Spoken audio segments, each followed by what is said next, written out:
But it's still hard as an adult because it's like, I want to be friends with you, but I don't know if I was driving to Seattle like 4 days a week, 5, just to socialize. I have so many friends like from growing up, but none of them relate to me at all on this. I need to like stop avoiding this because I was so nervous to go back to Ethiopia, but it felt so good. Like, Okay. so everyone looks like you, Yeah. and like felt nice to like be seen for you're Ethiopian rather than what's wrong with her? She doesn't speak Amharic. Like, you don't understand how much you need it until you're taken away from it. Yeah. Like, shoot your shot because it feels so much better once someone receives it and gives it back. I guess, like, how did you start making friends in Seattle? Okay, so I like have been a runner a lot of my life. In the last couple of years, not so much, but that's how whenever I move somewhere new, that's the easiest way to find people is just go to some running clubs or running groups, whatever.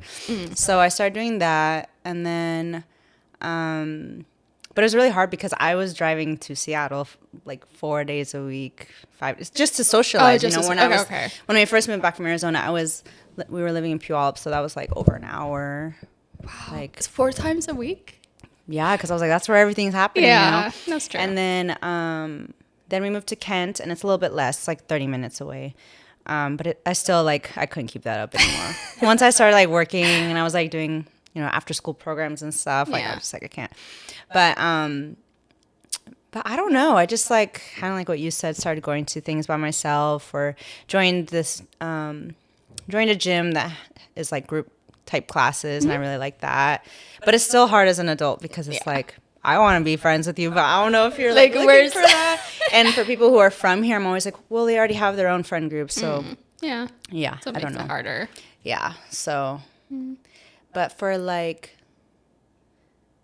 I think COVID, like, obviously the world locked down. And then, but there's also like Black Lives Matter movement was going on, and I was like, I have no one to talk to about this. Like, like I have so many friends like from growing up. I'm still close with my friends from middle school, high school, college, whatever. But none of them relate to me at all on this, So it felt very like, okay, I need to start specifically looking for groups where I can kind of relate find to. not even like Black people or Ethiopian people, but people of color, because I just didn't have that really. So Yeah, I was gonna say, like, I kind of want to hear more about like your experiences growing up. Like, I guess you're trying to relearn Amharic, which I'm really excited because I think it'd be fun for both of us to do it together. But you've traveled back to Ethiopia before, correct? yes. But before you even went back, like, what was your experiences as a child? Let's see. So I was adopted. I was adopted when I was 10. Okay, so you were born here, right? Yeah, Okay. I was born here. Okay. Also, feel free to share as much as you want, or much as little. So, Yeah. Okay. I was gonna say I already was going to like predominantly white schools because my dad had me going to private school and stuff like that. So that wasn't like weird for me when that transition happened. But I think but I still had that community through, my dad was super active in our church and stuff like that. So I still had like, after like Sundays, you go to church for 4 hours, then you go to someone else's house. Like all weekend was spent around Ethiopian people. So it was kind of like, and he always had me in sports, but like very like predominantly white or Asian sports. Like I did ice skating, swim team. You were athletic. Yeah, like sports have always been a constant thing. Yeah. But so like that part of me, it wasn't like a shock when I like started living with so my neighbors adopted me. Okay. So when my dad was sick, he had cancer, and I started staying with like different families. So I was always used to like, Just like moving or transitioning. I would say like my life, I've been raised by a lot of people. Okay. Like obviously it was my dad mostly, and then my parents who adopted me mostly. But like there's always been people who cared for you. Yeah, care for me, whether they're Ethiopian or not. Okay. But a big change was no longer being surrounded by Amharic, and like, a lot of people like checked up on me over the years. Like I still am like close with my dad's friends and stuff like that. I feel like they're like my aunts and uncles and stuff. But it's different. It's not like like if you're not hearing Amharic daily, and like I think this is common for all children of immigrants who are born in the U.S. Like so many of us understand the language, but we'll respond in English. Yeah. So then you lose it so fast when you no longer have that. Yeah. So I think COVID was finally that time when I was like, okay, I need to like stop avoiding this because I was so nervous to go back to Ethiopia. I was like, my Amharic is terrible. and I'm like the, Ferenc, like Yeah. white, Yeah. white, Habesha girl, and like, so I was just so nervous about that, but ever since that trip, I went, I think it was 2020. Oh, okay. It was still kind of COVID times. COVID-ish. Yeah. Yeah. But after that, it was like, okay, I can't, like, this, like, felt so good to be Yeah. like, even though I didn't know what was being said all the time, like, my family was so, like, loving and accepting, and yeah, so I was just like, I mean, was it like a culture shock for you going back? Like, it was like, I don't know how to describe it, because it was just like felt so good. Like Okay. everyone looks like you. Yeah. And like, even if it's kind of like, I have godparents in Seattle who are Ethiopian. They, been with me my whole life. It's kind of like going to their house where it just feels like home. home. Okay. Yeah. Where you can just, even if I don't feel uncomfortable if I don't know what's being said. I used to be really embarrassed because like, but now I'm just thankful, to Yeah. be around it. But yeah, so it was really nice. And then now I like work with Ethiopian students, and their parents they'll like hug and kiss me when they find out I'm their counselor, and like it's just like, okay, get so excited. Like I have like a role that's like important. Yeah. I mean, you do have an important job. Yeah. But it just felt nice to like be seen for you're Ethiopian rather than what's wrong with her? She doesn't speak Amharic. Like, because I did get a lot of that for a long time. It was like, How did you handle it when people say that to you? Because I know how I felt, or I still feel when people say, immediately when they see me, they'll start talking in Amharic. yeah. And then I'm like, I'm sorry, like I don't speak the language. Then of course you get a different type of like Switch. Yeah. Yeah. So in the Portland area, there's also a lot of Ethiopians that live down there. Really? Is there a huge community down there? They're pretty big. I wouldn't say as big as Seattle, but Okay. like for sure, like in certain parts of the city, and a little bit outside of the city. Yeah. I would say at first it'd be like what you were describing. People would come up to me and start speaking to me, and immediately like, sorry, maringa tinish, just like a little bit. And then I would get scolded, like, you need to know your language. Yeah. I'm like, they don't even know me. They don't know what happened. It's not my fault. It's true. That's the thing. I don't think most people understand that. Yeah. So For sure. And then it started becoming like, I started just like getting out of the way, like what happened. I was adopted. I'm practicing. I'm trying to relearn. And before I was like, if I saw Ethiopians, I would totally avoid it, the interaction altogether. Like I'd be like, I don't want to even. But now I will like come, like, go and talk to them. Salam no in Danish, and then I'll be like, my Amharic, like, I'm practicing, but like I was adopted, I'm relearning, and now it's different where people are like, you're doing good, like good thing you're learning, and I'm like, so it's like a more positive interaction when I'm like go into it that way instead. I was gonna say, like, are you open about your adoption? Yeah, Like, yeah. If I just think people need to know, like, I don't know. It makes It just makes it easier to me. Yeah. That I'm just like, well, this is part of who I am. I have a white family. I have Ethiopian family. I have, like, just one big family. Because I was always very open with my adoption. Like, I mean, if you come into my family household, it's very obvious. So I was never like hush about it. But I know I have some friends, they don't want to share that side of them. So yeah, for sure. I remember in grad school, I went back to school for specifically a master's in school counseling, but there was like 4 different subgroups of counseling, like clinical mental health, like. So part of our program was, or part of one of our practicums was like being like a counselor for another grad student who was in another one of those programs. Okay. And I remember I was paired up with this girl, and I was super open. I was like, this is like, with this stuff, this is what I'm struggling with during COVID. Black Lives Matter. Like, I need people. Yeah. Like, I feel like there needs to be more supports for interracial adoptees. Okay. And I remember, I don't remember if I knew that she was adopted at that point. I think I did know she was adopted because she was from China. And she was adopted by a white family. And I remember she was like super, like the first 2 or 3 weeks, like we would meet once a week. She was very like short with what she was saying. And then one day I just remember she started crying. She's like, hearing you talk about these things has made me realize like I've like tried so hard to be as white as I can be, but I'm never going to be white. Yeah. And it was really cool because then through that experience, I was like, there are so many people out here who are seeking that, and maybe whether they're conscious of it or not. There. And like, yeah. I mean, I was like, did you grow up with like a lot of other families who were also had adopted kids, or like were there any? Not really, because mine just wasn't like a traditional. I wasn't even really adopted. They were my guardians. I say I was adopted, but like it was just like my dad was friends, like my now sister and I were friends, and my dad became friends with them, with my parents, and so I think they were the first family we met when we moved into the neighborhood, like when I was 5. Yeah. So we were there for 5 years in the same, and yeah, anytime there was like a snow day or whatever, sledding, my now family would always invite me and my dad over. Like it was like a very, like my first sleepover, like, you know, African parents are very strict, like no sleepovers, nothing.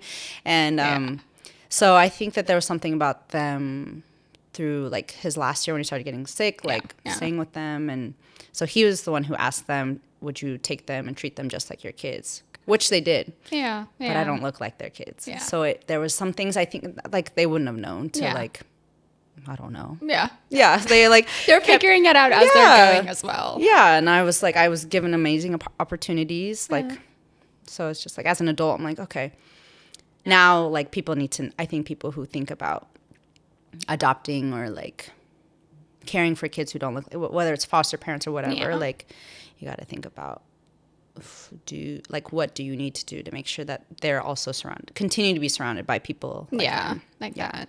I think about like, I hope I become a parent one day, but I think like a lot of people don't really understand how much work you have to do before you adopt kids. Yeah. And then, especially if you're adopted like as an older child too, there's a huge responsibility that comes with it. And I think a lot of parents don't understand that. Because you were 10-ish, right? I was 9. 9, okay, so we were similar ages. Basically the same, yeah. And my brother was 7. So we were both like considered the older kids, you know, because a lot of people usually adopt younger kids. But even thinking about like, I was in counseling like all my life. And luckily my mom did that. Otherwise, I think I would have had more questions later on. But I've heard people say like, oh yeah, like I want to adopt a kid, but they don't really know what that looks like. Yeah. They don't do the research or the work. So I'm like, even same race adoption, same thing, yeah. I think in any form, honestly. But would you say, like, what made you go into education? Is it because of, like, your upbringing, or was it more something you were curious about? Like, how did you end up? I think it's a mix of both. Field? I've always loved kids. Like, even when I was little, I was always, like, around the babies and stuff. Yeah. I think, I think that a lot of people follow things that have to do with their, like, own life experience. And so I think... I think I always had a natural, what's the word? Whether it was in sports or just friend groups, I always like, there was always something that made people feel comfortable telling me like really heavy stuff. And I don't know if it was because I was open about my own or just like, I don't care. Like if you, like I'm not going to judge you. Like if you did something you messed up, did you learn from it? Sure. Yeah. If you didn't, hopefully you do eventually. Like I just think, like leading up to college, I remember I was like, sports were like, I still love sports, but that was like, as I got older, cross country and track were my sports. And when I got to high school, I thought I was, the East Africa.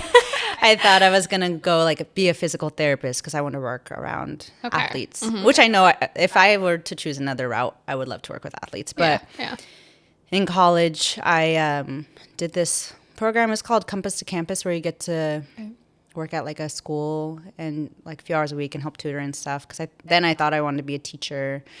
But I loved working with kids in smaller groups, and like they would open up and I'm like, dang, this is why they're failing their classes, or this is why they act out at school. Like, and it made me realize like, I started to think about people in my own life and like how they were treated in different ways, or like, I don't know. I think that through a combination of that and like being proud of being like growing up, I wanted to be white. I wanted to have straight hair. I wanted to have blue eyes. Like, I just, all those things. And then when I got older, I was like, it's really cool to be like people to see me and like feel comfortable because they feel like I resemble them in some way. Yeah. I was gonna say, I was like looking at your hair when I saw you. I was like, oh my God, you have such beautiful, healthy curls. Thank you. Mine were like that once upon a time, but I would straighten my hair all the time. Me too. Like, It took a long time to grow it out. yeah. Yeah, my hair was straight every day of high school. Same. Like, my hair used to be like down here.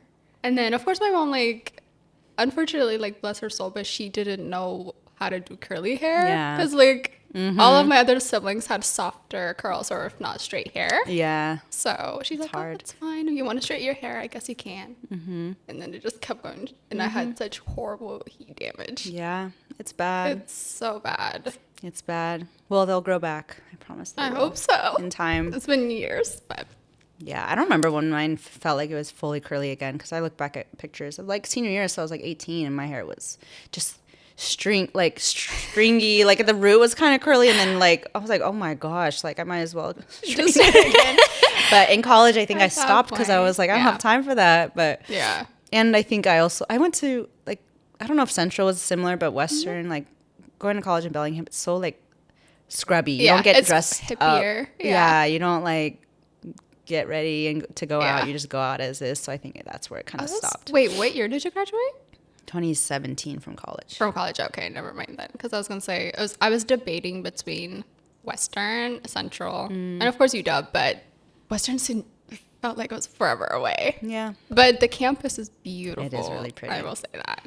It is really pretty, and that was another thing. When I think of like you were saying experiences earlier, going to Western, there was like I don't remember what it was called, like Afro and Caribbean club, like it was combined, I think. Okay. I don't know. And there was always like people who would come up to me and be like, come to our club.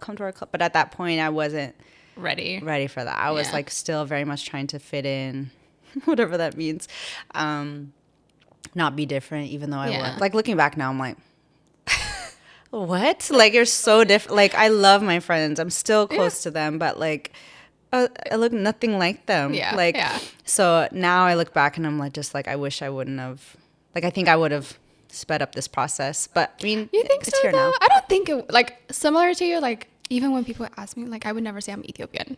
I don't know, like, there's certain things that I just like shielded and refused to say out loud, even though it's very obvious. Because I guess, like, I think at that point, like, when you don't have somebody else that looks kind of similar to you in your experiences, you just avoid it. But Yeah. I wish I did embrace it, but I don't know if it would have made a huge impact. I wonder. Or maybe it have. I don't know. Maybe. I don't know. Just to have friends that were similar. I was always open about being Ethiopian, but I just didn't ever want to go to any clubs by myself. Like, I just was like so embarrassed of like, it wasn't being embarrassed of being Ethiopian. It was being embarrassed of like not being connected to my roots anymore. Yeah. If you're out there, you're considering it, just go do it. No, literally. You'll feel so much better. But there is like some also like coming from like, I think a lot of people's communities do kind of make you feel left out. Like, you know, so it's not just like being the only one in a certain space. It's also when you try to be part of that community, sometimes you feel like not included. They'll just focus on how white you are or how just, I don't know, you know. I mean, would you say like has a lot of people said that to you before? Oh, yeah. It's like a very common. Yeah, very common. How does that make you feel though? Or at least how did it make you feel at the time? So I guess like when I was younger, like especially high school, I don't remember middle school so much, but like high school, like you could literally, like I remember looking through my yearbooks one time and it was like the comments like, you're so pretty for a black girl, or the nicest black girl I know, or a lot of that, or like people calling me like the N-word but in a positive way, like just like, you know. And at the time I had no, like I was like trying to fit in, so I was like, I'm not gonna make a big deal. Now what I'm like, I would not let that happen, but and I don't want people to be like, oh, I feel like they don't need a back, like if they're now like understanding of the world, not talking like that. It's not something I hold against people, but I think that when you're the one of the few, like, because there's a few, I don't know what our percentage of like black kids or kids of color was at our school. There was definitely like, you know, Pacific Islanders or Latino or whatever, but specifically black. I remember just like dating. That was a big thing that I just like avoided. I didn't want to like, I really wasn't into that until way late, like post college. But I think a lot of it has to do with having like not being the ideal look. Like even like black boys didn't go for black girls unless you were mixed, you know, or like the beauty standard. Like if my hair was straight, I would get a lot more compliments than if my hair was curly or. But it's so weird to think about because like now everybody wants that curly hair. Like it's like almost flipped. Yeah. But I know. it's a separate conversation of its own. I know. So I think that is a big thing is like having to like, I remember the first time, not that it has to be like from a black person, but like I remember the first time a black guy, like I've told a few of my friends the story because it's like, it's real. Like I remember the first time I was asked for my number from a black person. I was already dating my now husband, so it wasn't whatever. Yeah. But I remember like I was at this toy drive with my friend and this guy came up and was like, "What?" When we were counting, we had to count a certain amount of toys per box or whatever. Okay. And he was like, "Hey, what's your number?" And I was like, "Oh, it's 20, whatever the number was." He was like, "No, what's your number?" And I remember being like, "Is he asking me for myself?" Like, ooh, he doesn't sound like a smooth criminal either. Like, yeah, that's not a way to do it. But later I was like, "I'm so sorry. Like, I didn't realize that's what you were asking me because that's never happened before." Like. White guys all the time, like I went to all the dances, you know, whatever. But it was never like, so like again, it's not just with other communities, it's also within the community. Your own. Because like I have friends now who are like because now I'm more intentional about working in spaces that are more diverse, like a lot of my coworkers and stuff, and I feel like this is the first time I feel like I have friends, you know, who are whatever, but it's at work. Like I wish it was outside of work too, but I've gotten comments like, "Oh, I know you're down with the white guys or whatever." I'm like, where I grew up though, how I grew up, that was all that was interested. It wasn't like, well, it's like and that's Ben's all the best. you see, and that's what you're around with. It's not like and the black guys didn't like, you know, it wasn't like, so it's interesting because now I'm around people who do prioritize like same culture relationships, and it's like any kind of relationship is beautiful. It is, but it's interesting because now then I feel it from the other side. Oh, so or like we still get weird looks when we're together in some places. I'm like, it's 2025. People still do it. Yeah, still do it, but wow. I mean, it's like, what about like I don't know your husband obviously, but like when you're ready to have a relationship with like someone that looks like you, and like was that all part of important thing? I can't speak. Was that important for you to have a partner that can share similar experiences and looks like you, and like, or fits in very well with your community, or like? So my husband's white. Okay. So I think we met. Well, no, we didn't. So I've known him since 2015. We were on the same cross country and track team. Yeah. And so at that time, I think that, and I've told him this before, I feel like if I was dating now, I think that, and I love Ben, like I don't want to change anything about him, but I think if it were me now and I was still single, that would be a priority for sure. Really? Maybe not so exclusive. I don't want to ever like exclusively, but I think before I was like, that's not even an option for me.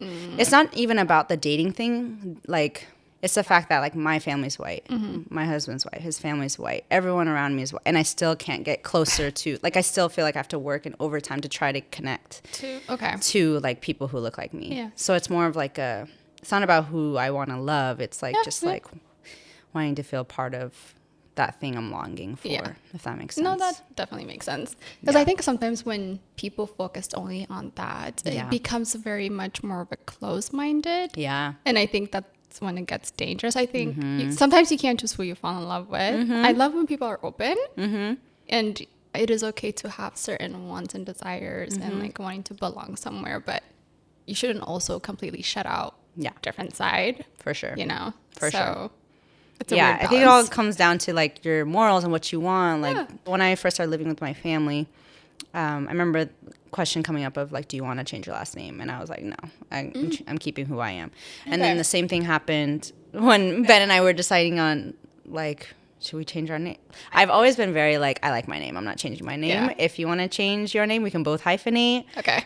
But I'm not going to be the only. I'm just like, that's very firm. That's like, very important. Like, I don't think women should have to give up their identity. And for some people though, a lot of my friends, like for them, it's like I've always wanted that. Like I want my kids to have the same name as me. Yeah. And my husband or whatever.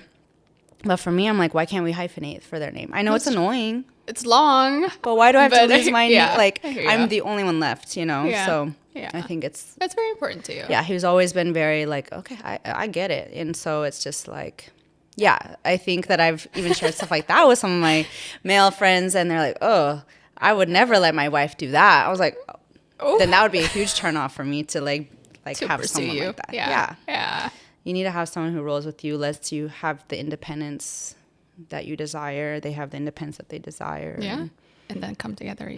Yeah. Meet somewhere in the middle. Don't have to be the exact same. Yeah. I will say for me, it's like I don't mind changing my last name, but it has to really go with my name. Yeah. That sounds so silly. For sure. But I guess like maybe to kind of pivot a little bit. So do you think you want kids someday? One day? Yeah. Family I think I've avoided it for a long time. Yeah. Just because these days it's like hard because some of my friends are like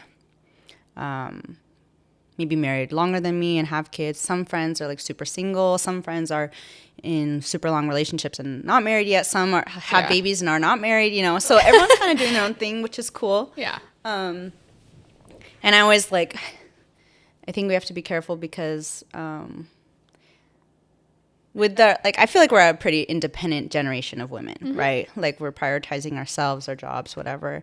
And I think with that, sometimes we imply that if you have a kid, then you're giving that up or there goes your life. And I think I would hear people talk like that and I'm like, okay, yeah, they're right. Like I should, you know, I don't want to give up who I am or whatever. But now my friend the other day was talking about like, she feels like she's ready for that point because she's tired of like focusing so much on like herself and wants to give that to someone else, like take that anxiety away from like, what am I doing with my life, and like be able to like focus on other people. And so I think, I don't know, I feel like Ben and I are ready for that because that's like what else are we doing? Steps. What's the next? Yeah. Like, but I think my biggest fear has always been like, if I'm gonna have kids, I want to have a community. Like I want friends who are also, and even if friends don't have babies, like my friends who have babies, I'm always like, bring your kids or I'll come to you. I do not care. I don't want it to feel like you had a kid and now you're cut off. No. And we're in different categories now. Like when we were born, that was a time where our parents still like were very like community oriented. I look at my home videos and I'm like, there's like 30 kids at my house for my first birthday. That's what I want. I'm not a small. No. And I'm like, it makes me sad because I think the way our society is going, it's becoming more individualistic versus more like communal. And I'm like, I want to have a big village, like buy a property and have all my friends and everyone nearby and just, you know, just raise your family and it'll be amazing. Do things. Yeah, I just want people to feel like, you know, if something comes up, you have to stay at work, I got you. I'll come over and like, I don't want. Yeah. So it's hard because my friends who have kids, they're so spread out. Like one's up in Everett, a lot of them are in Portland, some are. Yeah, it's just like much. You want something it's hard nearby. these days to like for everyone to live in the same area. So like, have you guys talked about like, do you want to adopt as well, or is that something like a topic of conversation for you guys? That's a good question. I've always said like, I feel like one day I'm going to adopt a kid from my school. Like, I feel like, but I do work with middle schoolers, so it's a little different. I feel like elementary, there's probably more opportunity or like a need for that. I mean, middle school too, but maybe, I don't know. We haven't like specifically talked about that, but I think about like what you said earlier about like having to really think about what that means and what that looks like. Making sure they feel comfortable with like, I don't know, everything. Yeah. Because there's a lot that comes with it depending on who. I think with the older kids, like with you guys being older, like even older, like 14-ish, I think it'd be hard because there's like a part where they're going to want to maybe reach out to, depending on their situation. Like if they have, if their parents are, if they're removed from their parents because of something like substance abuse or something like that, or it's going to be hard. There's a lot of questions that comes along with that for sure. And I was like, I used to think, I think like all my life, I'm like, I'm so blessed, you know, to have a better life and opportunities, of course, to be here. But I'm like, yeah, I definitely will adopt kids when I'm older. But now, as I get older, I keep going back. I'm like, do I want to adopt? Do I not? Because not that I don't want to give a better life to someone, but there's so much more that comes Yeah. along with it, like trauma, identity issues, and like, do I want an open adoption or closed adoption? Yeah. And then it's like, it's not just you, you know, involves other things. So like, so I have so many of questions of my own.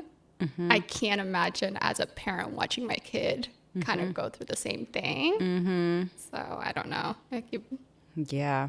Do you remember like when you came to the US, do you remember that process vividly or? Oh, yeah. I will say like majority of it, I kind of like blocked it out because there's so much that I went through. But the first year especially was really tough. Like I was in an orphanage, and then like 6 months later, my adopted mom adopted us. But just the whole experiencing of that, calling somebody mom, it was it's just a whole different transition. Nobody prepped me for it, and I don't think my mom really prepped herself either. Because also my mom, like the first time around when she did adoption, she was younger. She was like in her 20s. Oh, And with then your older sisters? Yeah, yeah. And then this time around, she's a little bit older.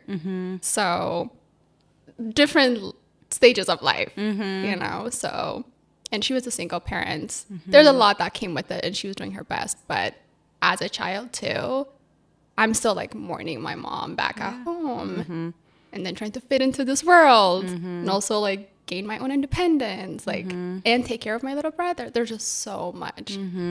So I'm like, Yeah. this is a lot.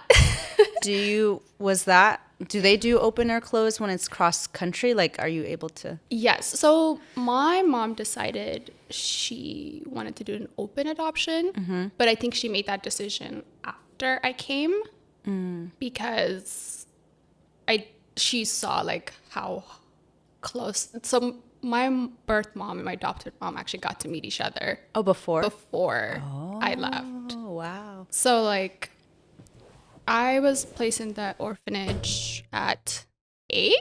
So like after we were in the orphanage, me and my brother, after my mom, she went to Ethiopia twice to help another family get adopted. So like the topic of conversation of adoption after I came here was very much open in my world because my mom used to help other families get adopted, and we were part of different agencies, like just been very exposed to it.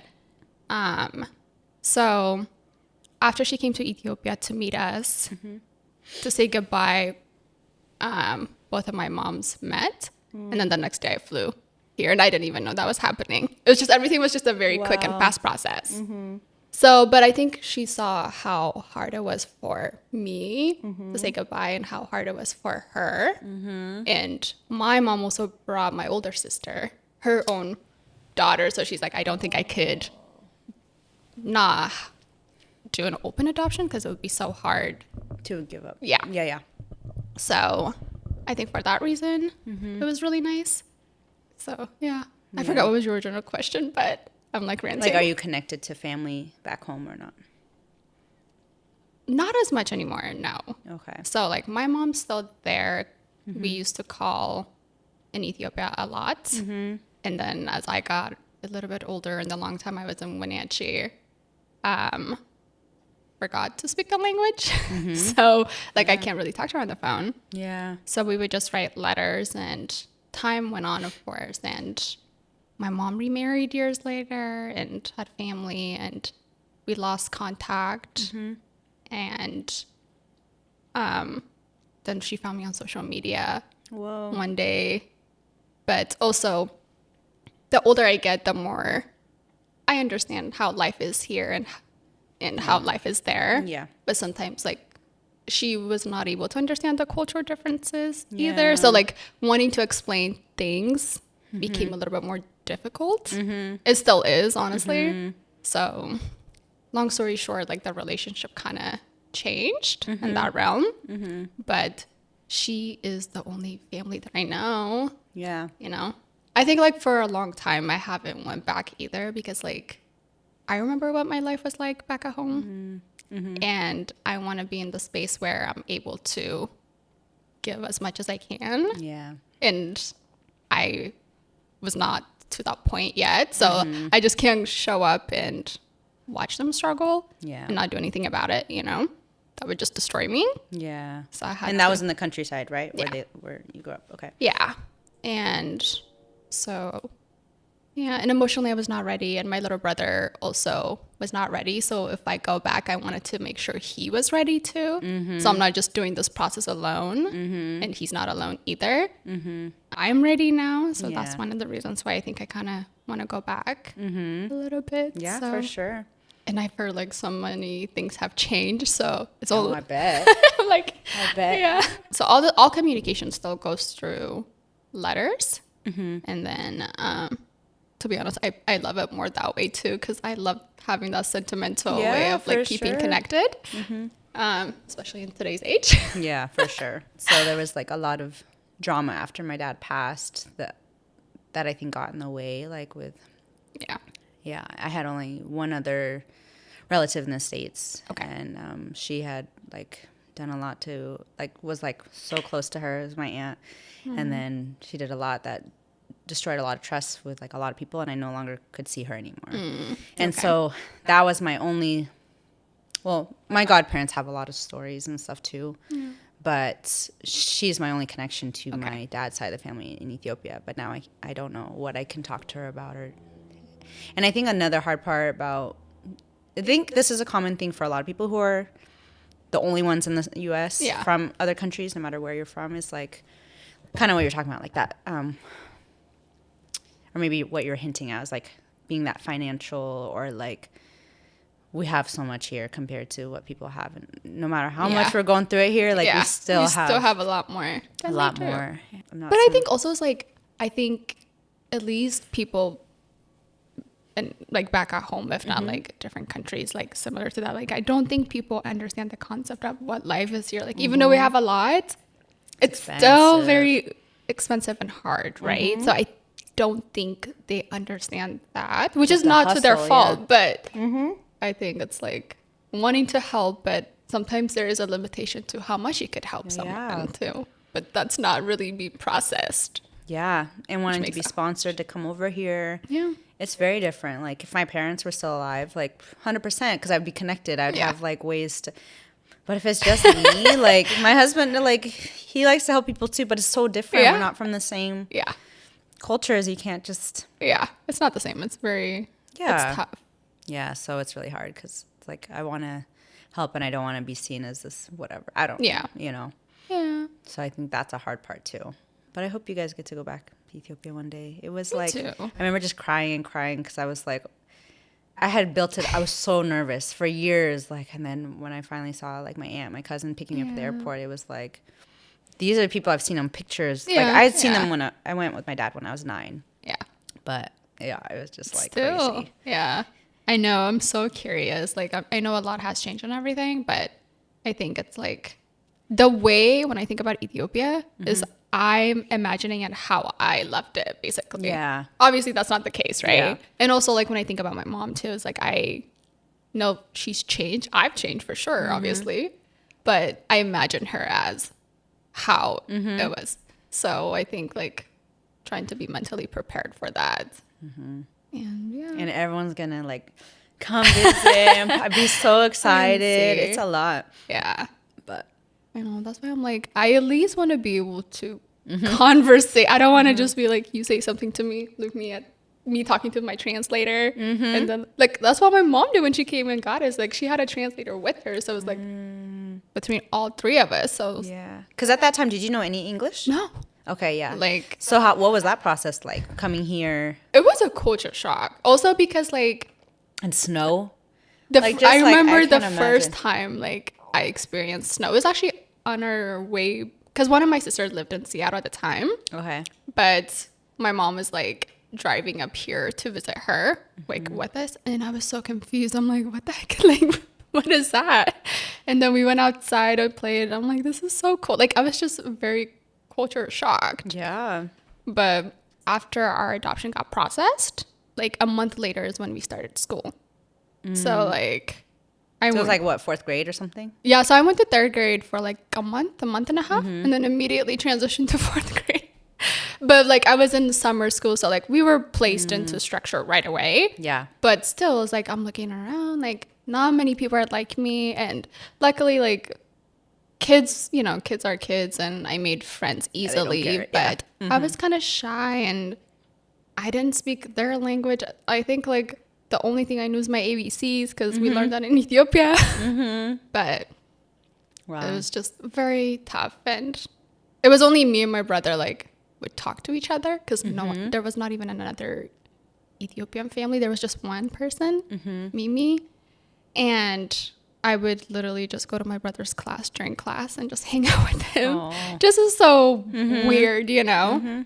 And but my mom said like it took us about 6 months to close to a year to become fluent Which English. is crazy how fast that is. Yeah, and I'm like trying to learn a Kids language are now. yeah. Kids are incredible. Instantly. I wish our minds would like was like that. Still. Yeah, because if I could be able to pick up a language like that, I would be fluent in other languages for sure. But I mean, at the same time, it's like I think one of the reasons why we were fluent because it's just us. There's no option. And then there's no other other option. Yeah, for sure.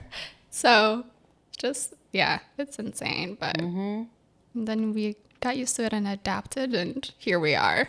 But I wish it was a little bit more diverse because everybody, like all the black kids in my school, were either adopted or just, yeah, you can count all of us in one hand. That's so interesting. Yeah. The thing you have to think about is like, yeah, just where, like, even like if we have kids, like I love where we live because like as young people, it's a struggle not having like things a little bit closer. Yeah. Like if you want to go out or go to events, but when it comes to like Kent, I mean, parts of Seattle are like this too. It's like kids are from everywhere, and like all of my students have super diverse friend groups, and like I want that for my Your kids too. future kids. Like I don't want them to. Yeah, I don't want them to ever feel like they're the only one, but I also don't want them to get just stuck in one. Yeah. You know, Yeah. like I think it's really powerful to have. Like I've always wished I had a group of black girlfriends, like just for things like hair and culture, like the things we were talking about earlier. Yeah. But I also, a lot of my friends where I grew up, a lot of people are half. Like Okay. when I think of like my closest friends, a lot of them are half white, half Asian. Okay. Like a lot of them are half. One of my best friends is half Iranian, half white. Okay. So a lot of like I have it, but like Yeah. partially. They're not like fully integrated into. Well, some of them are. Yeah. Yeah. But I think you don't understand how much you need it until you're taken away from it. Yeah. Because I have friends who are like Ethiopian or whatever, and it's like we all grew up as like one of the few. Yeah. But for me, it's like I don't like that anymore. Like I need to have more. Like I have so many like an amazing group of like my dad's friends. Like I don't know what I would do without them. They've like filled in so many gaps for me for stories or like I don't have a ton of what are they called, like photo albums and stuff, but I have a decent amount. But it's because they gave them to me. They like whenever they have photos, they'll send them to me. Yeah. If I don't have that, I don't know what I do. But now I'm like, I need people my age too, Yeah. just to like, I don't know. I don't know. I think you will though, because I think you're also doing the intention because you want that. You know, Yeah. you have that desire, right? So I think like I hope you really get to build like your beautiful village, and I think you will. Honestly, Yeah. I don't have doubt, but Yeah, it is tricky. it is tricky. Yeah. Because when I reached, like, how I met you was reaching out to the Mahabar Connect WhatsApp group, which is amazing. They have so many, like, events and things going on. Yeah. But for a lot of them, they are very connected. They have, like, a group that they grew up with or went to college with. And so I think that there's not as much of a need. Like people have reached out, like, if you want to get together, let me know, and I will. But it doesn't feel like it sticks as easily because they already have it. It's not like this is their You're one like- try. Yeah. Yeah. So I'm like, yeah. So I don't know. I know that there's people out there. There are. I mean, clearly we connected, right? Yeah. So like there's definitely, I think it's a matter of like taking a step because like I think there's so many people that have that desire, and sometimes either they just don't know where to look for it, right? Or scared to do it, if anything. So I know for a long time, like I was like, I think it would, like I had a lot of different friends from like different countries who were also adopted, but I've never really like met other Ethiopians truly who were adopted. And like usually I was the oldest adopted Ethiopian kid, but when I moved here, I met more people. So I was like, okay, like this makes me feel good because like I wish I met you guys sooner. I know. So That is good. but yeah. And I think there's certain things that we're so embarrassed about when we were younger that now I'm like, no, I love that it, like, you know, the East African forehead. I still hate my forehead. I always have. But now I'm like, but people like notice me. Like, are you Ethiopian? Are you, you know? Yeah. And it's like, then you got to remember, it's also like one of the only things you have from your parents still is like how you look, you know? Yeah. And so it's like, well, can't change it. So I still get used This is to it. I just like look back at pictures from high school and I was always wearing like, you know, the thick hair, not sweatbands. You know, the hair bands that were like straight hair and that, or like. I still do that sometimes, low-key. Or like. The fashion. Yeah. Like it is what it is. Got a big head. It is what it is. You just got to embrace it. Yeah.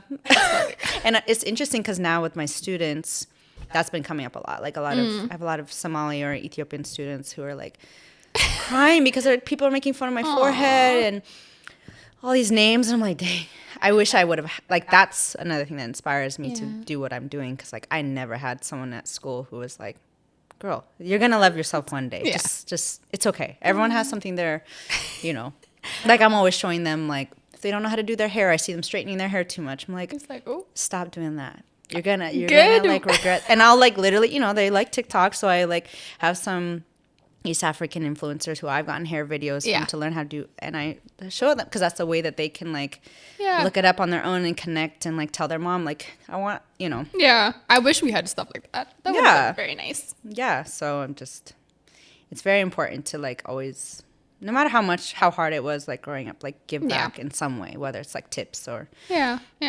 Oh well, the kids are lucky to have you. Thank you. I'm lucky to have them. You know, I'm just like, oh, dang. Like, yeah, it's such a big thing though. Like hating how you look because there's not enough of you around. But yeah, I don't know. So it's good. It's good to have community. Thank you so much for agreeing to do this. Yes, of course. Thank you for having me. Yeah, it was good. I think we had good conversation. But we can talk about other things offline, of course. Yeah, for sure. For sure. Reach out. Yeah, I think it's just put yourself out there. That's all I can say. Like, shoot your shot because it feels so much better once someone receives it and gives it back because it's going to work out. Whatever it is that you want in your life. And then that's when you just drop the mic. Yep, and that's it. Mic drop.